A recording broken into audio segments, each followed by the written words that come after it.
What's going on? Rob from Boulevard Sound, and we're in for another installment of food, and this time we're going to Mozambique!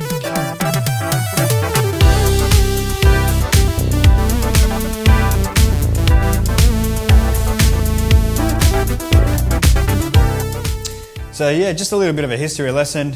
Peri-peri literally translates to bird's eye chili, I think, in Swahili. You know, there's many ways you can say it. There's peri-peri, I think the Portuguese say peri-peri, but peri-peri I think actually comes from Malawi. There you go. So look, before we get stuck into the marinade, I thought might as well, you know, get the fire started, because it takes a little bit of time to get the fire nice and hot and the coals nice and hot, so that you can do this the right way. Okay, so the first thing you want to do before you prepare any ingredients, before you do anything at all, you want to get the coals under there in this pit. You can get one something like this. I got it from Bunnings for like 90 bucks. Came with the rotisserie thing and everything, but we're not using that. But yeah, we've got the coals under there and we've got a bit of TP happening here, and let's get it started.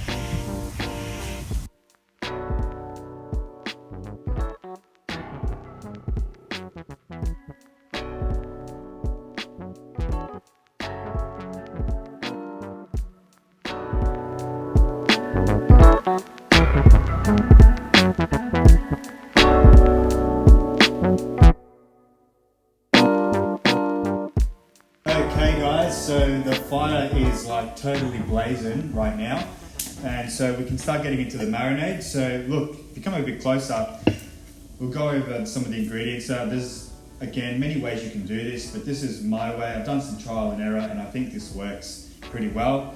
So 2 fat onions for a whole chicken, and then we're going to squeeze in a couple of limes, as well as grate the peel.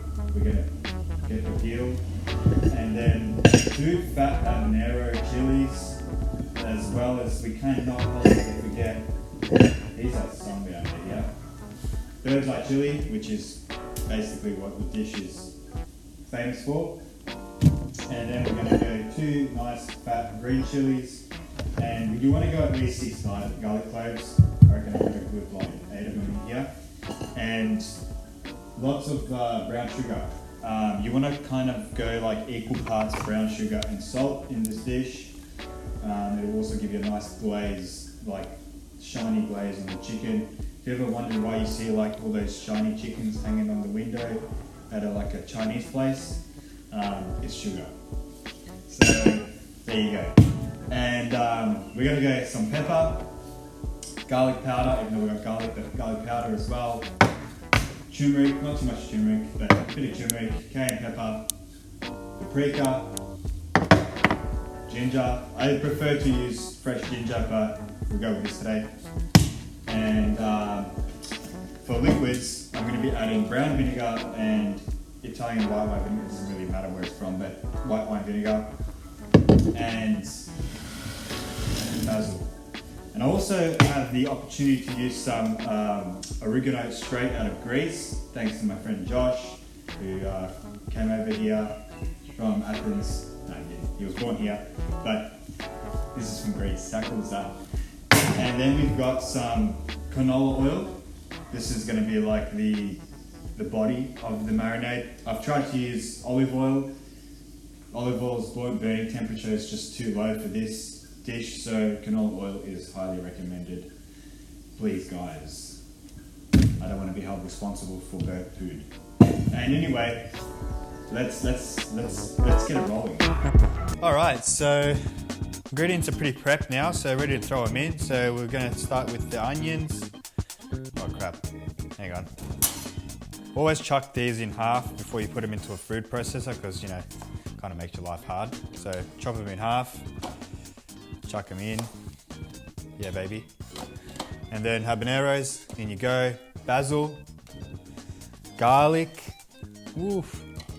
And then rest of the green and bird's eye chilies. And then we're gonna squeeze in all the limeys. Lots of lime juice, don't be scared. I'm putting in 2 whole limes, man. Wow. Yeah, oh, I cut myself, help.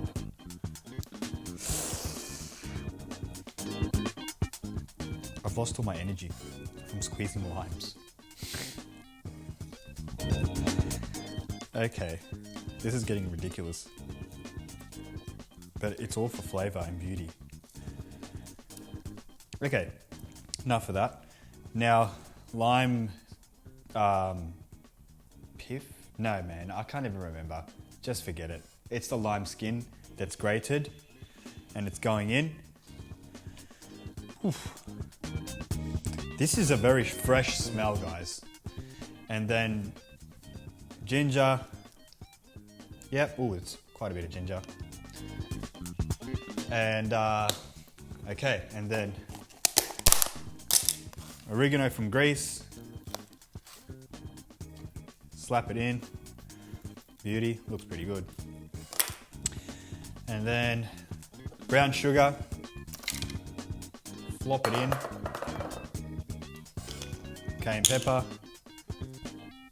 Ooh, yeah, I know. So much, yeah, but that's how it rolls. And then paprika. You can go a bit more with this. Yep, to give it a nice color. Turmeric, not too much of this because this can like kind of switch it up a little bit too much. So just, yeah, that's good. And then garlic powder. You can go kind of crazy on this. So, you know, slap it in. Yeah, that's good. Maybe even a bit more. Yeah, that's good. Garlic powder's in. Cayenne pepper's gone in. Okay, and then black pepper. Ground black pepper. Don't grind it yourself. Just get this stuff that's like fully ground already. And then salt.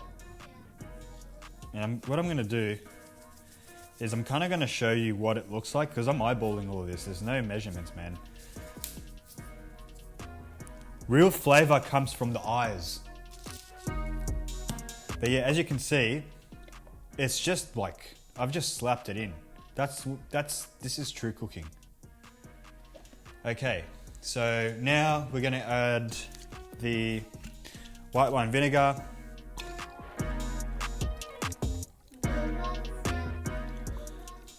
That's good. And then just a little bit of the brown, not too much. That's good. Yeah, smells like brown vinegar. And then canola oil. So this is like the base of the whole thing, like the liquid, like what's gonna liquefy the thing. So, you know, you kind of wanna, if you can see here, you'll see how much I'll be filling it up.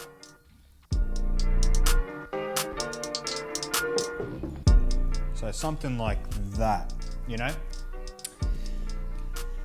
And then you grind it. Jangu.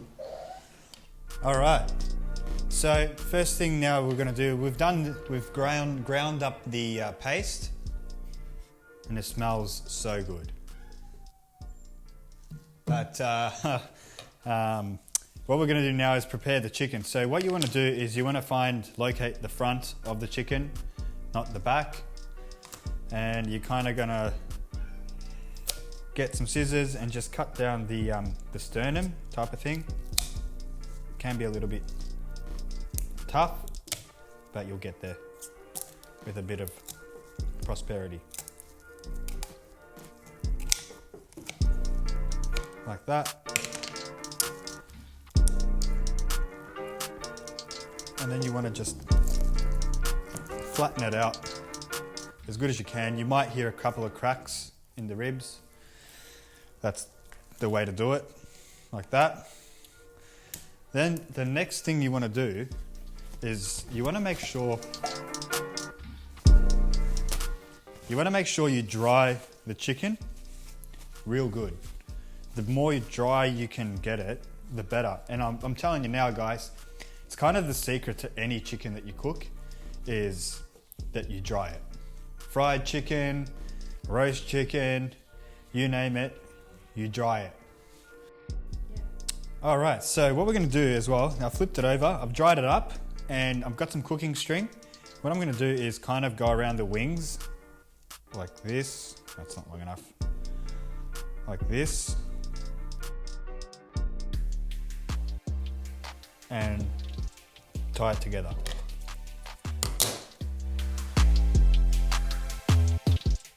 And what this will do is it will actually help the chicken cook a little bit more efficiently, because when you're flipping this thing around, the wings will sort of block the breast, and it will sort of make it take a long time to cook. So this will just make your life way easier, and it just looks neater too. I mean, look at that. And she's ready to go on the fire. All right, guys, so moment of truth. And here's the chicken. So we're just gonna grab it, and what you're gonna do is chunk it on, flatten it out like this. And you're gonna leave this here for a little bit, you know, just let it, no marinade, nothing, just let it go. And you'll know what's going on, but I'll let you know. I'll show you what it looks like when you flip it the first time, then the second time, and then after that you sort of start adding the marinade. And you kind of want to flip it about every like 5 minutes or so, but you're kind of going to have to keep an eye on it, because sometimes it's quicker than that, sometimes it's less than that, but you go with the smell, you know, it's always about the smell. If it smells bad, then it's going to taste bad. Okay guys, so I flipped it, I've done the first flip, and you can see it's semi-charred. Got a bit of blackness here. But yeah, just semi-charred, and we're going to go another round on the back. And that's it at this point. Alright guys, so I flipped it over one more time, and I've gone a little bit far, but it's still good. This is still very good. And so I might go just a little bit longer to kind of taking it off the coals, because it's pretty vigorous right now, but maybe a little bit longer on this side. I'll be honest, I didn't get the best wood today. Almost was like as if they were selling me construction wood or something, but we'll deal with this today. But she's smelling good. Alright guys, so I got the marinade out here, straight from the container from the food processor. I just bring it straight out. Get yourself a basting brush, and you're going to go the first round after roasting both sides, like just casually. So just paste it on like this. Just give it a bit of a swirl, so you're not just putting oil on there, so you can actually get some flavors on there, and you'll smell that beautiful fragrance come through straight away. I'm telling you guys, you won't be going to Nando's anymore after this, because it's really good. Okay, so ready to flip this bad boy. Let's get under there like this. Ooh, like that. So you'll be probably turning this a little bit like more regularly once the sauce is on there, because you don't want to burn that. But as soon as you flipped it, you go another round of sauce over the top like this, paste it on. Oh man, this is smelling friggin' good, man.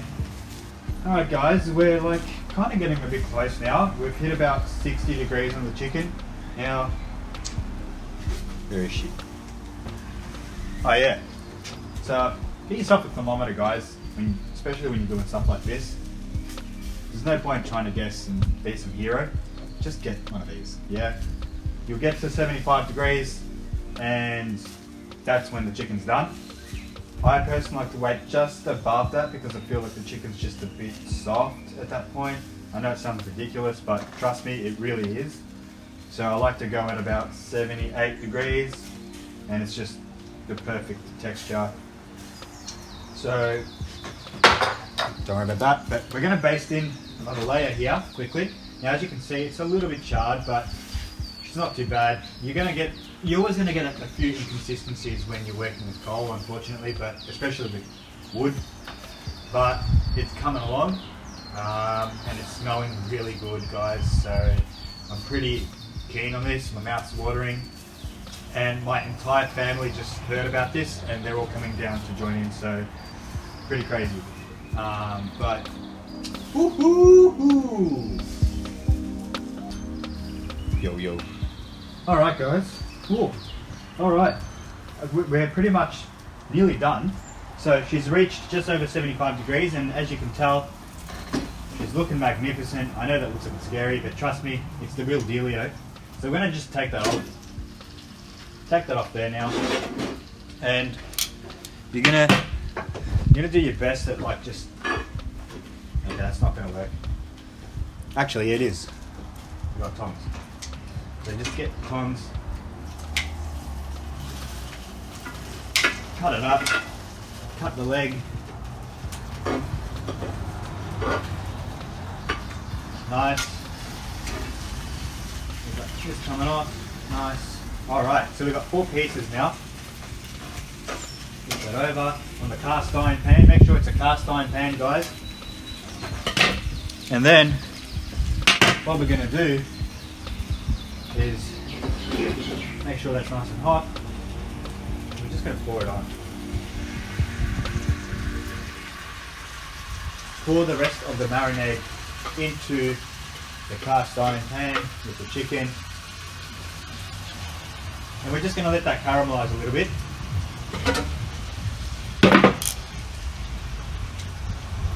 And this is kind of the golden part, guys, because you know when I first did this, I didn't do this part, and it wasn't bad, but this was definitely the deciding ingredients or step, should I say, to this dish. And had a couple of friends come over and try it, and they were like, "Bro, this is the best chicken." So yeah.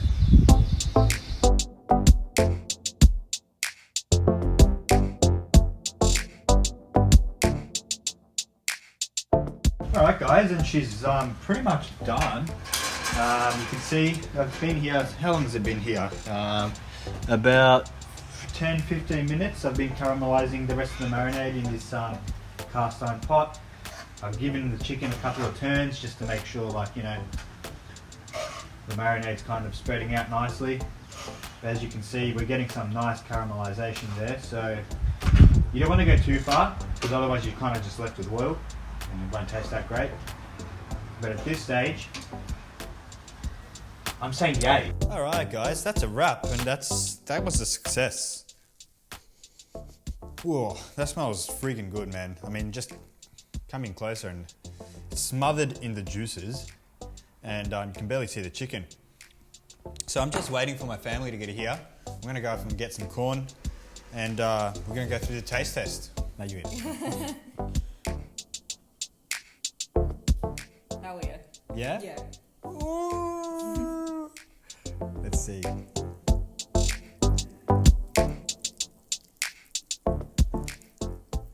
Wow, look at this, guys. I have to do the hand thing. Whoa. They can probably hear how juicy it is when you're like ripping it apart. Probably. Can you hear that? No, like when you're ripping it apart. I mean the chewing, but it's pretty good, guys. So yeah, luckily I didn't stuff this up. So yeah, my recommendation is to do this. And Do it now. yeah, you can impress your friends and family and people you hate too. They might not even hate you anymore once you cook this. They'll be like, hey, I want to be your friend too, bro. That's it from us. That's it from us today, guys. So yeah, peace out, babies.